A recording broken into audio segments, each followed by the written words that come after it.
Hello everyone, it's Raven here with another Total War Warhammer 2 breakdown of the new Dark Elves in-engine trailer. So let's go ahead and take a look at the trailer and then we'll walk through it together and pinpoint some interesting things here and there and just talk about them and what I might think. And if you guys have anything to share, go ahead and put it down in the comment section down below.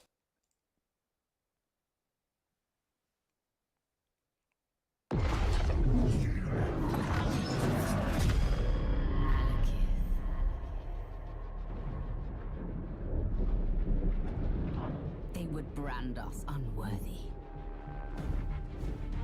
These usurpers.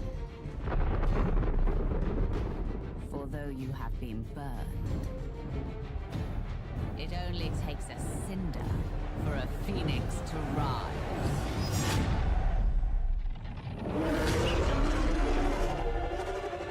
Their walled citadels, so pretty to behold.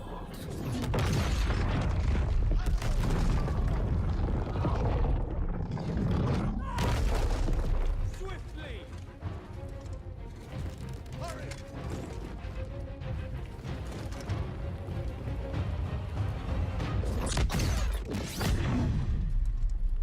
Behind us! This world and everything that's in it will burn.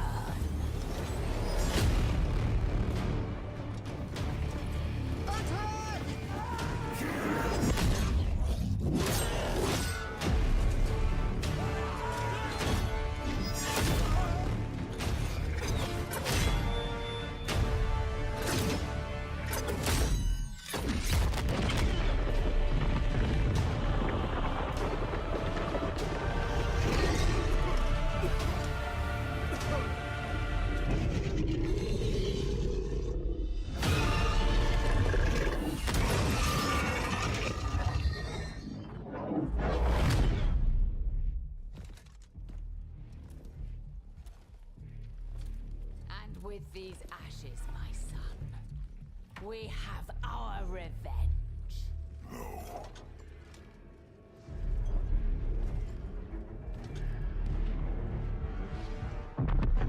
I've only begun.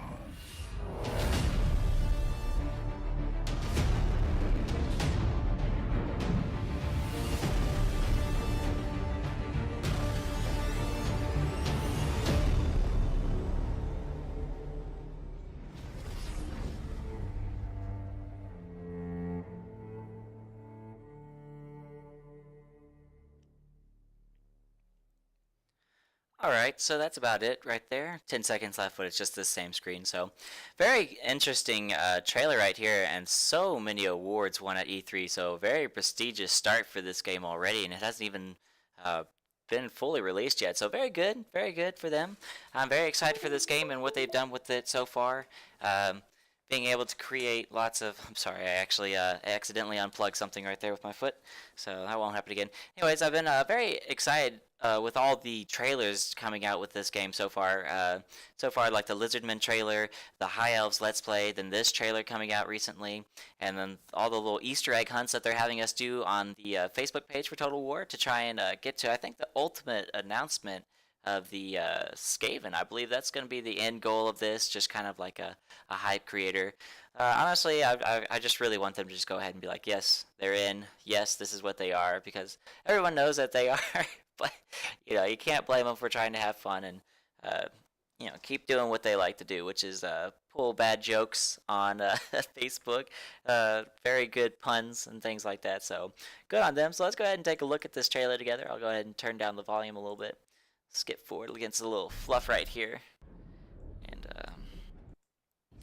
so immediately you're just going to be seeing some nice high elf cities, like, just looking all regal as they should. But as they go right here, you can see, I believe this is Nagaron, the capital city pretty much for all of Nagaroth under Malekith's control with his mother, Morathi. I can't really...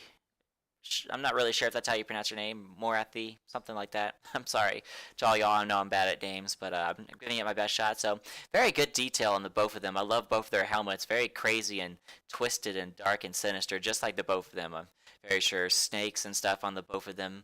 And then I like the detail on her hands, and you'll see her feet later on, like you did in the trailer, looking like they have frostbite, pretty much dead to the tips from their the Dar magic, the magic of the cold winds of magic, pretty much able to freeze opponents and things like that. So that's a pretty neat little, just like a little tidbit that they added in just for detail on based on like what they do. And obviously this armor is very intricate and very beautiful.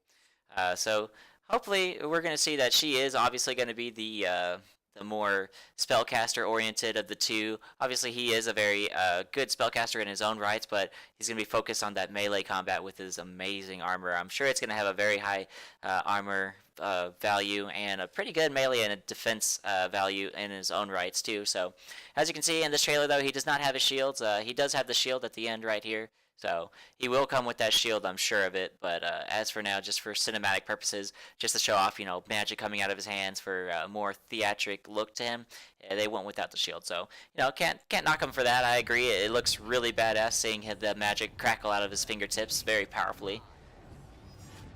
So not able to make out any units quite yet, but we will be able to soon. So right here, a dark dragon right here. So we'll probably be seeing dreadlords or things like that, or perhaps the mount option for Malekith himself to have a dark dragon at one point in time, depending on how late game you get with the dark elves in him, or in custom or online battles. So very interesting. Glad to see that this unit made it to the game, as well as the War Hydra, as we saw later on. So we'll go ahead and just let this go. So not sure if this fireball is coming from the dragon or not, or just like some sort of eldritch artillery or blast coming from mages, stuff like that.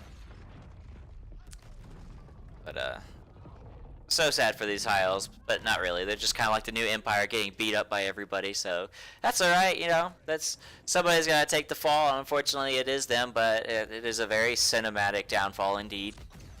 Right here, a nice blast of eldritch energy to corner them.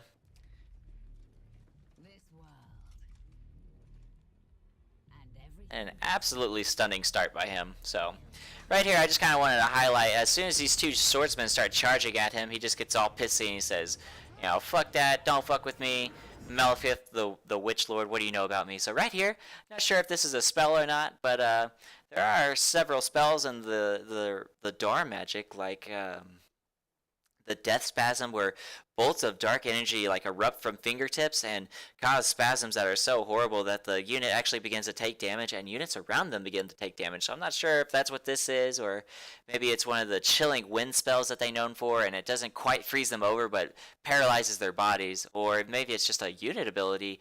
I'm not sure what it came from that made this happen, but that'd be interesting to see if something like this would be in the game, being able to completely immobilize an entire unit or a single entity and being able to like make them just be at your mercy for rear charges, flanking attacks, or just getting cycle charged straight into the face over and over and over until it wears off. So we'll have to find out. So obviously he's no joke in combat, able to just take care of these two dudes super easy, and then just catches his spear and just like, nope, yeah, that's enough with you. And obviously, maybe I'm just reading too much into the trailer here, but like obviously these arrows are just bouncing straight off of him, so I'm just gonna predict that he's gonna have a very good armor value, and he's gonna be a very tanky lord in combat. So that's what I'm hoping for. I always love getting a lord that's able to get sucked straight into the thick of it, like Grimgor Ironhide or Vlad von Karstein, just running straight in and just being able to regenerate all of his HP very quickly and just take out masses of infantry and things like that. So that'd be very fun to see. So hopefully we do see that. I'm gonna go ahead and see him summon his War Hydra here now.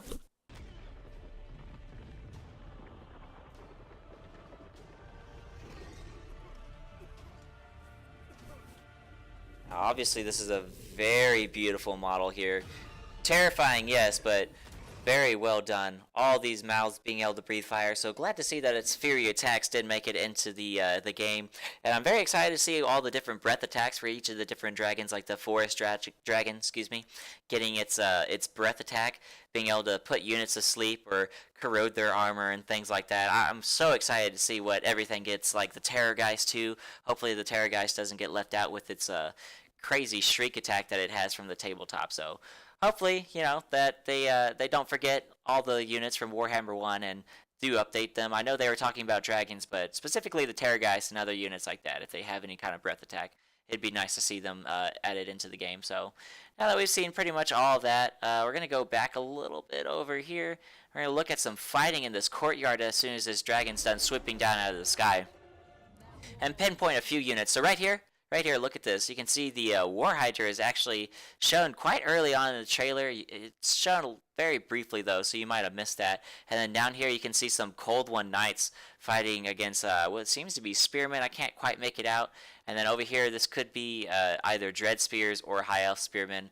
Not quite sure, so we'll get into that. Or maybe it's the Swordsman unit for the Dark Elves coming into play fighting these Spearmen units. So two very basic infantry types fighting each other. But, you know, those have already been kind of confirmed from the first initial trailer just for Warhammer 2 coming out. So other than that, though, if we take a look over here, you can see that, well, that wasn't correct. All right, so right here, Morathi actually has a halberd as a weapon, so I'm maybe seeing a bonus versus large with her. Not quite sure. Maybe she does, maybe she doesn't, but that'd be pretty interesting.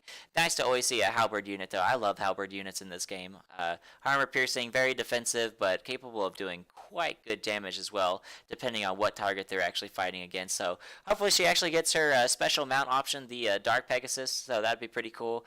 I've seen that a lot online being sold on different websites other than just Games Workshop, so that'd be very, very nice to see. Start seeing that evil kind of twist on creatures now instead of like very elegant and you know, royal dragons basically, but the dark, twisted, and sinister dark dragons of the Dark Elves. So all this will be very interesting to see. Obviously, I have no idea whether or not they're going to be in the game, but it'd be very nice if they were. So other than that, we're going to go over here, and as you can see, they start doing that little zoom out, and down here you can see two frigates escorting this massive ship. And, you know, speaking in terms of just looking at this city and comparing it here, so this ship is titanic in size. Now, I'm not sure if this is just an exaggeration just so you can, like, keep track of your army, how the individual lord controlling an army is very tall and bigger, obviously, than... So just to exaggerate where he is on the map, like in all Total War games, or if this is kind of like a 2-scale size of this giant ship compared to this city. So this could be one of their arcs, might not be, could be, but probably not. I see arcs more as just giant circles, just kind of floating along, being dragged by the beast from the depths as the Dark Elves bring them up to do their bidding and pull their cities around. So we'll find out. Obviously, the Dark Elves are going to be wanting to make huge pushes along the outer defenses of the High Elves to try and gain a foothold within the inner circle here and get access to that ritual in the end. So we'll see how that plays out, and we'll see what happens with the naval combat. Obviously, these two frigates and this massive ship here indicate that there are different ship types for the Dark Elves, so perhaps more in-depth naval combat. Obviously, it's not going to be something that they're going to focus on because Warhammer is based on the ground combat, and so that's what they put all of their effort into, which is fine. You know, odd-resolving the ship combat really isn't that big of a deal for me. I know for historical fans it's been a bit of a bummer, but in the long run, the diversity in units and races has just been phenomenal and just extraordinary. Excuse me, better than anything I could have hoped for. This has by far been one of my favorite games to play in the Total War series. So great job to CA on this trailer. All the trailers differing from each other and looking very beautiful as they do it. So as always, guys, if you like what I have to say or like my content, go ahead and give me a like and subscribe if you'd like to see more. Drop a comment down in the comment section down below if you'd like to criticize anything that I've done today to help me help you enjoy what I put out on my YouTube channel. So as always, guys, I'll catch y'all later.